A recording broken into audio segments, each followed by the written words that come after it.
अनंत चौदस की कहानी। भाद्रपद शुक्ल चौदस को भगवान अनंत का व्रत रखकर पूजा की जाती है। यह विष्णु भगवान का दिन है। गणपति विसर्जन भी आज के दिन करते हैं। अब हम कथा प्रारंभ करते हैं। एक बार महाराज युधिष्ठिर ने राजसूय यज्ञ किया। यज्ञ मंडप का निर्माण सुंदर तो था ही, अद्भुत भी था। उसमें जल में स्थल तथा स्थल में जल की भ्रांति होती थी। उस यज्ञ मंडप में घूमते हुए दुर्योधन एक तालाब में स्थल के भ्रम में गिर गए। भीमसेन तथा द्रौपदी ने अंधों की संतान अंधी कहकर उनका उपहास किया। इससे दुर्योधन चिढ़ गया। उसके मन में द्वेष पैदा हो गया।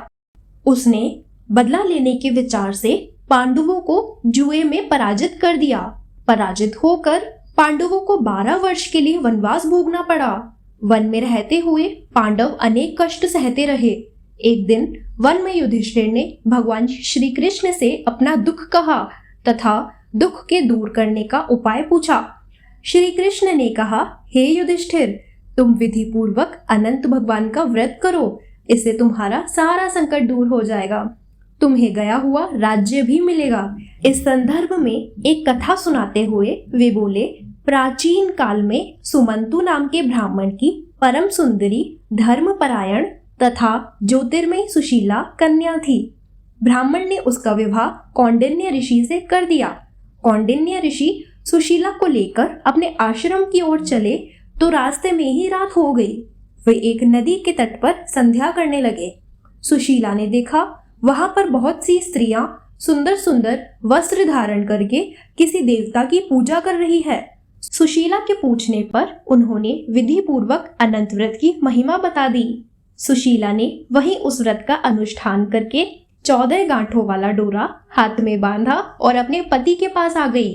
कौंडिन्य ने सुशीला से डोरे के बारे में पूछा तो उसने सारी बात स्पष्ट कर दी। कौंडिन्य सुशीला की बातों से प्रसन्न नहीं हुए। उन्होंने डोरे को तोड़कर आग में जला दिया। यह अनंत जी का अपमान था। परिणामतः कौंडिन्य मुनि दुखी रहने लगे। उनकी सारी संपत्ति नष्ट हो गई। इस दरिद्रता का कारण पूछने पर सुशीला ने डोरे जलाने की बात दोहराई। पश्चाताप करते हुए ऋषि अनंत की प्राप्ति के लिए वन में निकल गए। जब वे भटकते भटकते निराश होकर गिर पड़े तो अनंत जी प्रकट होकर बोले, हे कौंडिन्य, मेरे तिरस्कार के कारण ही तुम दुखी हुए। तुमने पश्चाताप किया है, मैं प्रसन्न हूँ। घर जाकर विधि पूर्वक अनंत व्रत करो। 14 वर्ष पर्यंत व्रत करने से तुम्हारा दुख दूर हो जाएगा। तुम्हें अनंत संपत्ति मिलेगी। कौंडिन्य ने वैसा ही किया। उसे सारे क्लेशों से मुक्ति मिल गई। श्री कृष्ण जी की आज्ञा से युधिष्ठिर ने भी अनंत भगवान का व्रत किया, जिसके प्रभाव से पांडव महाभारत के युद्ध में विजय हुए तथा चिरकाल तक निष्कंटक राज्य करते रहे।